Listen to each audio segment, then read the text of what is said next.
जब तुम खाली लेटोगे सोने के लिए तो काम वेदना और नाना प्रकार के विषय चिंतन उस समय हावी होंगे, और जब तुम भजन करते हुए भजन की वृत्ति में लेटोगे तो लेटे लेटे मंत्र सुन रहे हो, भजन कर रहे, कब सो गए आपको पता नहीं चला, निर्विकार स्थिति में। जैसे किसी को धन का अभिमान होता है, विद्या का अभिमान, कुल का, बुद्धिमत्ता का, कई तरह का, लेकिन धन्य भाग है जिनको ये अभिमान आ जाए। हम श्री श्यामाजू के बल अभिमानी, श्यामाजू का अभिमान आ जाना ये परम पावन अभिमान है, ये त्याज्य नहीं है। जैसे गोस्वामी जी कह रहे, ये अभिमान भूल कर भी हमारे हृदय से कभी न जाए। ये भरा रहे कि सियाराम स्वामी हो, मैं उनका सेवक, अस अभिमान जाई जनि भोरे, मैं सेवक रघुपति पति मोरे, मैं सेवक रघुपति पति मोरे। हमारे माई श्यामाजू को अभिमान, ये अभिमान समस्त दोषों का नाश कर देता है, ये अभिमान उत्तम गति प्रदान करता है। इस अभिमान का फल क्या है? निरखत रहूं पलक नहीं बिसरूं। जैसे देहाभिमान में हम कभी शरीर का बैठकर चिंतन ध्यान करने की चेष्टा नहीं करते, हर क्षण स्वाभाविक चिंतन होता है, हर क्षण ये हमारे ध्यान में बसा रहता है तदात्म भाव से, मैं पुरुष हूं। देखो शयन के बाद जब हम उठते हैं तो इस तदात्मका का फल देखो कि हमको ये नहीं सोचना पड़ता कि मैं स्त्री हूं कि पुरुष हूं, मैं कौन हूं, वो तत्काल अभिमान जागृत रहता है। ऐसे ही जब भागवती का अभिमान होता है, जागृत स्वप्न सुषुप्त स्फुरत में राधा पदाब्ज छटा, भजन करना थोड़ी पड़ता है। ऐसे अभिमान वाले के हृदय में हर समय तदात्म भाव से भजन होता रहता है, पर ये बहुत कृपा पात्र के हृदय में आता है। ऐसा नहीं कह सकते कि बहुत साधना के बाद आता है, नहीं, असाधन युक्त, साधनहीन, यदि वो कहीं भगवत कृपा से दुर्लभ बात महापुरुषों का संग पा जाए, उसके हृदय में बैठ जाए, मैं तो अब एक बात पकड़ लिया, कुछ बने न बने, मैं श्यामाजू का, श्यामाजू हमारी, बस मैं श्यामाजू का, श्यामाजू हमारी, ये अंदर बढ़ता चला जाए और ठसक बन जाए, ये ठसक बन जाए हमारे माई श्यामाजू को अभिमान। बहुत सुंदर। इसका तभी माना जाएगा कि आपके अंदर ये अभिमान आ गया है जब निरखत रहूं हर समय श्यामाजू लालजू, पलक नहीं बिसरूं, पलक झपकने के समय को भी इनका विस्मरण न हो, जैसे देह का। नयन निरूप लुभान अली माधुरी श्याम सुंदर की, ये सर्वस जीवन प्राण हमारे माई श्यामाजू को अभिमान। ये लाडली जू, लालजू की जीवन सर्वस्व प्राण है, और हम आश्रित जनों के प्रति अत्यंत वात्सल्य सिंधु उमड़ता रहता है। दासी वत्सला कर ही राधा। इसलिए इस कलिकाल में और कोई विशिष्ट साधन बन जाए बड़ा भाग्यशाली, और हम प्रणाम करते हैं उसको। हमें हमारा साधन भी श्यामाजू है और हमारी साध्य भी श्यामाजू है। अगर साधन और साध्य श्यामाजू है तो असाधनों की सामर्थ्य नहीं कि प्रवेश कर सके, और जहां असाधनों का प्रवेश नहीं तो जीते जी वो जीवन मुक्त परम पद आनंद में है, उसे कोई परम पद और नहीं चाहिए। जो हर समय प्रिया प्रीतम को निरखता रहता है, हर समय उनके सुमिरन में रहता है, उनकी ठसक में रहता है, इससे बड़ा परम पद और क्या हो सकता है। इसलिए बहुत बढ़िया अवसर मिला है श्री श्यामा श्याम के हेतु की कृपा से, जो मानव देह की सार्थकता का स्वरूप है वो हमें मिल चुका है। श्रीधाम वृंदावन का आश्रय, रसिकों का संग, परोपकार की भावना, निरंतर नाम जप, ये सबसे ऊंची स्थिति में पहुंचा देगा। परोपकार की भावना और निरंतर नाम जप का अभ्यास, श्रीधाम वृंदावन का आश्रयवास, जो सौभाग्य मिले, इसी से बहुत अध्यात्म की ऊंचाई पर आप चढ़ जाएंगे। अन्य स्पर्श मत करो, अन्य साधन स्पर्श मत करो, इसी से आप आगे बढ़ जाओगे। इस सब साधनों का फलीभूत साधन है। जैसे नौ भक्ति में जो नवी भक्ति आत्मसमर्पण है, वही यहां कही गई है। यहां से प्रारंभ, हमारे माई श्यामाजू को अभिमान, हमारे माई श्यामाजू को राग। यहां पूर्ण आत्मसमर्पण है, पूर्ण प्रपत्ति है, पूर्ण शरणागति है। जहां आत्मसमर्पण हुआ तो पाई रस भक्ति गूढ़ जुग जुग जग दुर्लभ भव इंद्रादि विधि। ये बड़े बड़े ईश्वर कोटि के लोगों को भी जो प्रेम लक्षणा भक्ति दुर्लभ है वृंदावन नित्य विहार रस की, वो राधा किशोरी के चरणों में आत्मसमर्पण करने से पाई रस भक्ति गूढ़ जुग जुग जग दुर्लभ भव इंद्रादि विधिम आगम अरु निगम पुराण अगोचर सहज माधुरी रूप निधिम। ये आगमों में, निगमों में, पुराणों में जो अगोचर रूप माधुरी है, वो बहुत सावधानी पूर्वक अपने अहम को केवल श्री जी के चरणों में समर्पित करना है। श्रीपाद प्रबोधानंद जी महाराज कह रहे हैं, वृंदावनस्य महिमा न ही मादृश गोचरः बबंद स्वगुणैर दिव्यैर यत् श्रीमत् पुरुषोत्तमम्। मैं कैसे महामहिम वृंदावन की महिमा का वर्णन करूं, पार नहीं पा रहा हूं, अगोचर महिमा है। ये पुरुषोत्तम प्रभु श्री कृष्ण को और लाडली जी को अपने अधीन किए हुए है, इसकी कितनी महिमा वर्णन करूं। जो अखिल कोटि ब्रह्मांड नायक परम पुरुष प्रभु श्री कृष्ण और उनके हृदय का मूर्तिमान प्रेम को मलिन कर दे। ये देखो क्या कर रहा है, ये क्या कर रहा है, ये सब प्रेम में है। अत्यंत उन्मादकारी प्रेम वास मात्र से प्रकट हो जाए, ऐसा महिमा है वृंदावन की। पर हम यहाँ के जड़ चैतन्य में दोष दृष्टि करके अपने हृदय को कलुषित करते रहते हैं। इसीलिए श्रीपाद कह रहे हैं, सब वृंदावन नामक वन में जो भी विराजमान है, ये सब आत्मस्वरूप है।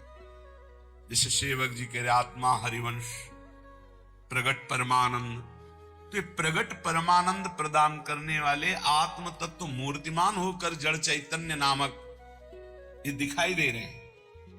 ये चैतन्य है, ये जड़ है, पर है वो आत्मस्वरूप। इतनी सामर्थ्य वो परमानंद प्रदान करने में समर्थ है। बस इनका अपराध न बने तो यहाँ वास मात्र से अत्यंत उन्मादकारी प्रेम प्रकट हो जाए। धन पुत्र कलत्रादि ममता ममता पदा इति वित्वाखिलम वृंदावनमेव च मे वरम। पर इस वृंदावन में यदि धन के प्रति आकर्षण बुद्धि, पुत्र पत्नी आदि के प्रति जो ममता बुद्धि, वही प्रेम में नहीं डूबने दे रही, मुझे तापित कर रही। धन पुत्र कलत्रादि ममता ममतापदा, यही मुझे ताप प्रदान कर रही, नहीं तो वास मात्र से प्रेमोन्माद हो जाए। अतएव हे प्रभु, मेरे को ऐसी सामर्थ्य दो कि मैं परिवार के बीच में रहता हुआ भी परिवार से ममता ना करूं। भाई ये बहुत जोर की बात है। ये ममता ही प्रियालाल के चरणों में प्रेम नहीं होने देती, और जन्म जन्मांतरों से इसी धोखे में फंसकर कि ये हमारे हैं, ये हमारे हैं, ये हमारे हैं, पूरा समय नष्ट हुआ, मरे, फिर इस जीव अकेले यहां से गया, फिर किसी नए परिवार, नया रिश्ता। हे प्रभु, मुझे ऐसा बल दो कि मैं सबकी ममता का त्याग कर सकूं। ये श्री वृंदावन में विराजमान रास रासेश्वर, रास रासेश्वरी युगल सरकार से हमारा जो प्रेम नहीं हो रहा, उसका कारण है देह ममता, पुत्र ममता, पत्नी ममता, सुहृद परिवार ममता। जितना आपको समय नष्ट करना है इसमें कर लो, अगर सार्थक करना है तो जल्दी से जल्दी इस ममता को प्रियालाल के चरणों में समर्पित कर दो, ममता समर्पित कर दो, सब वैसे ही चलाओ जैसे चला रहे हो। ममता अगर श्री जी के चरणों में नहीं हुई, इनमें हुई, तो अंतिम बात जो हमें उन्मादकारी प्रेम चाहिए था वो नहीं मिलेगा। क्योंकि प्रियालाल के चरणों से जो हमारा संबंध है वो तो है, वो पर प्रकाशित होता है ममता होने से। एक अहमता ममता ये जग में है दुखदाई, ये जब श्री जी की ओर लगे तो होत परम सुखदाई। समेट लो, प्रवीण हो बहुत जल्दी समेट लो, मंद हो धीरे धीरे समेट लो, निकृष्ट हो समेट ही नहीं पाओगे, काल तुम्हें समेट लेगा। हमारी बात को समझ जाओ, कोई आ नहीं तुम्हारा, तुम नहीं हो किसी के, बस तुम एक अपने कर्तव्य को करने के लिए आए हो। तुम्हारा एक कर्तव्य है जो किसी जन्म में नहीं हुआ, भगवत प्राप्ति, भगवत प्रेम प्राप्ति। और सब कर्तव्य लाखों बार निर्वाह कर चुके हो, उन कर्तव्यों की ताकत नहीं कि आवागमन से रोक सके। आवागमन के चक्र को रोकने की ताकत एकमात्र भजन में है। जितना प्रिया प्रीतम का नाम जप करेंगे, लीला गुण गायन करेंगे, उनसे अपनापन होगा, सबकी ममता हटेगी, तभी भगवत तत्व का बोध या प्रेम प्राप्ति होती है।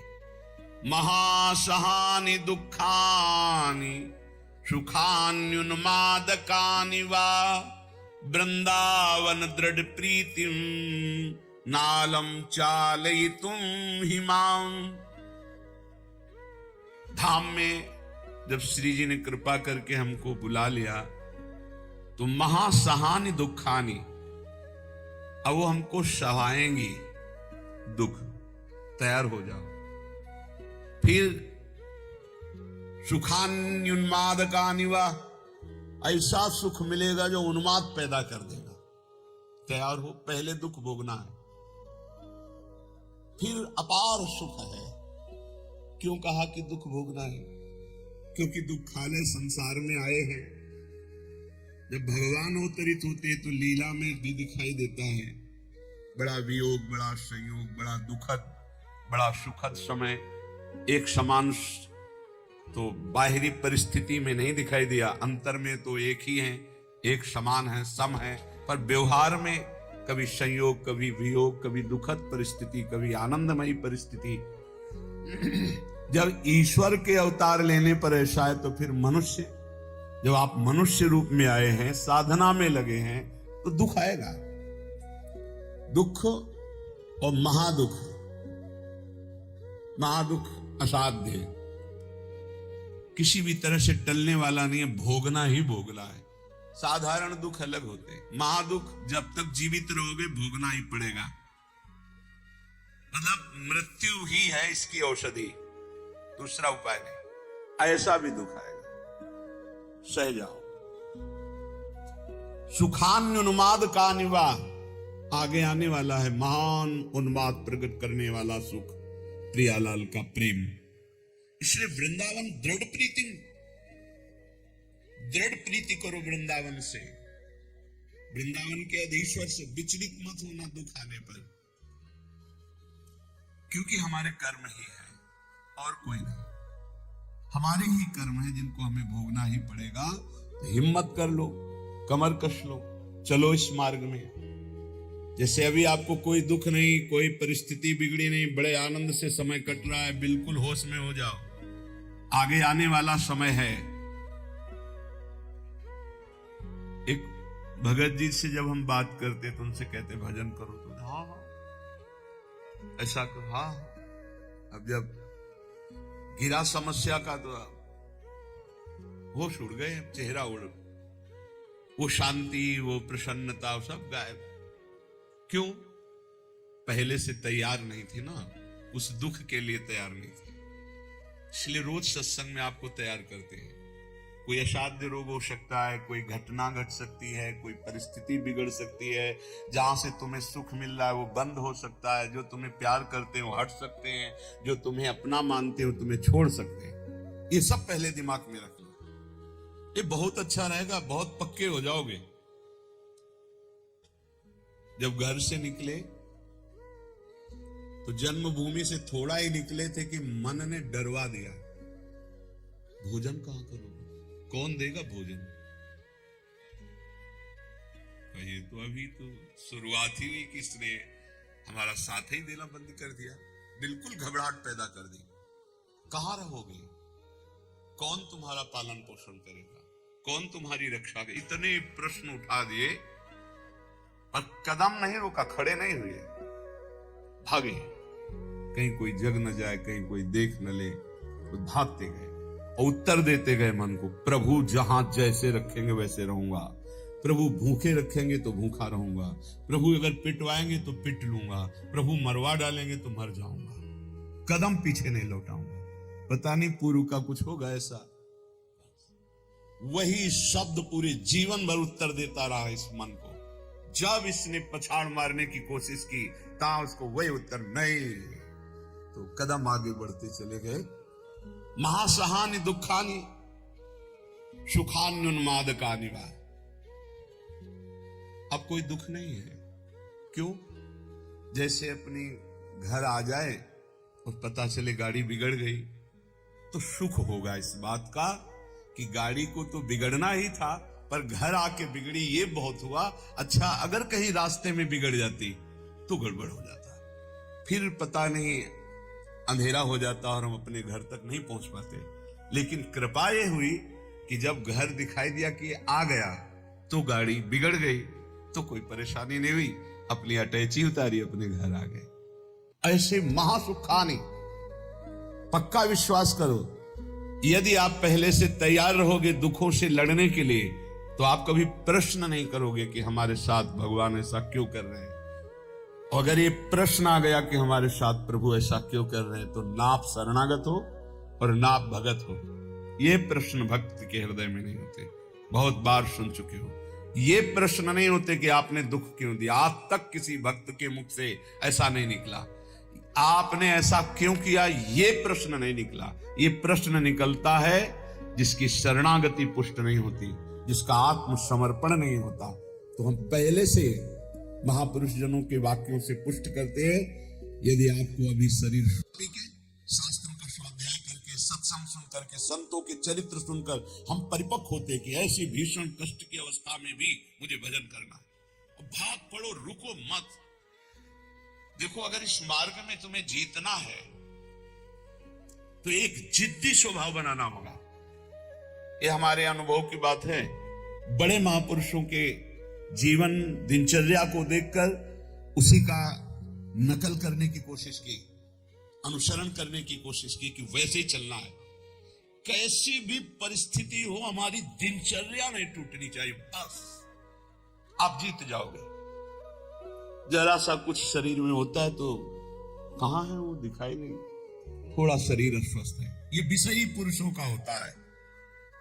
ये शब्द विषयी पुरुषों का होता है। भगवत पार्षद साधकों का नहीं होता है, साधकों का नहीं होता। किसी भी परिस्थिति में अगर जान है तो दिनचर्या है, पकड़ो, हमें ले चलो। नहीं, ऐसे चलने लायक नहीं, चलो व्हील चेयर में बैठा ले चलो, ये हमारा टाइम है चलने का, चलाओ। बिल्कुल जिद्दी स्वभाव, किसी की ना सुनना, अपनी दिनचर्या को भगवान मान करके चलना, बस जीत जाओगे, जीत जाओगे।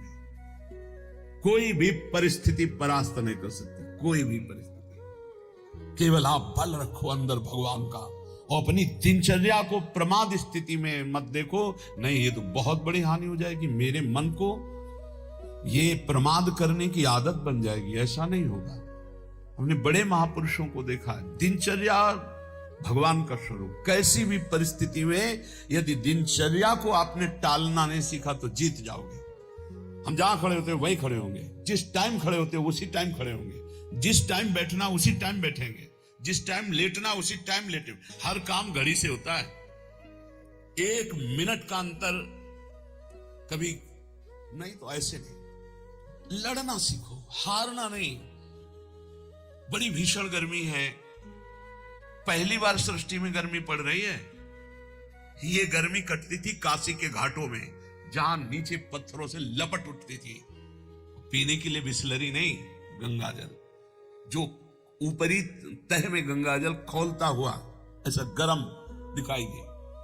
गंगाजल के दो स्वरूप होते हैं, जैसे सर्दी में ऊपर एकदम ठंडा, नीचे इतना डुबकी लगाओ तो गर्म, और गर्मी में है ऊपर गर्म नीचे ठंडा। वो हम लोग वहां रहे तो पूरी प्रक्रियाएं सब पता है। दिन में पंडों की छतुरी और रात में ऐसे बस वही मार्किन जो पहने वही बिछा ले, आग, पसीना पसीना पसीना।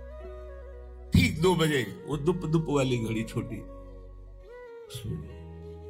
बस सूर्य दिन सर जाए। जल्दी विश्वनाथ अपने जीवन को ऐसा बना लो मजबूत, कोई भी रोग दोष दुख विपत्ति संकट प्रभु के चिंतन से ना हटा पावे। वो देखते हैं, प्रभु देखते हैं मेरे लिए कितना समर्पण है, मेरे लिए अब तो कष्ट है ऐसा। आप आराम से शयन करना सीखे अगर, तो आप साधक नहीं है। आज तक कभी चलो सोया जाए ऐसा दिमाग में रख के नहीं लेटा गया है। करवट लिए बैठ दो, मंत्राकार वृत्ति, सीधे लेटे मंत्राकार वृत्ति। अब जब आ गई नींद आ गई, अपने समय से फिर उठ गए। हम सोने के लिए नहीं लेटते, हम लेट कर भी भजन करते हैं, भजन के लिए लेटते हैं। हम इसलिए बता रहे हैं कि इसको पकड़ो, यही तुम्हारी लड़ाई है।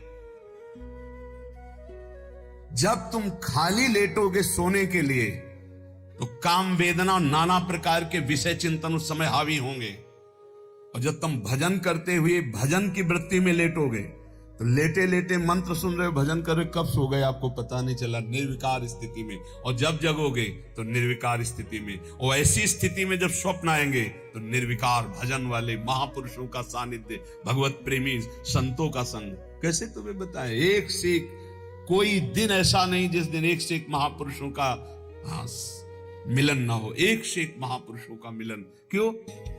भगवान सब रूपों में, उन्हीं की शरण में, उन्हीं का निरंतर चिंतन है, तो वो अपने भक्त का मनोरंजन करते हैं। भक्तों का मनोरंजन किससे होता है? भगवान से। भक्त जन मनोरंजन भगवान का नाम। तो कैसे मनोरंजन? जैसे आदमी थक जाता है तो बोले अभी लगाओ थोड़ी देर देखे, तो भक्त को विश्राम देने के लिए भगवान क्या करते? स्वाप्न में अपनी दिव्य लीलाएं, कभी किसी भक्त का सानिध्य, कभी वो जगह परमानंद में डूब रहा है, आज तो हमें कबीरदास जी के दर्शन हुए, आज तो हमें महापुरुष के, आज राधा बाबा के एकदम आनंद मगन। आज तो प्रभु देखो कैसी लीला दिखाई, बड़े बड़े दिव्य भाव। कब? जब शयन करने के लिए शयन नहीं कर रहे, भजन करते हुए शयन कर रहे हैं।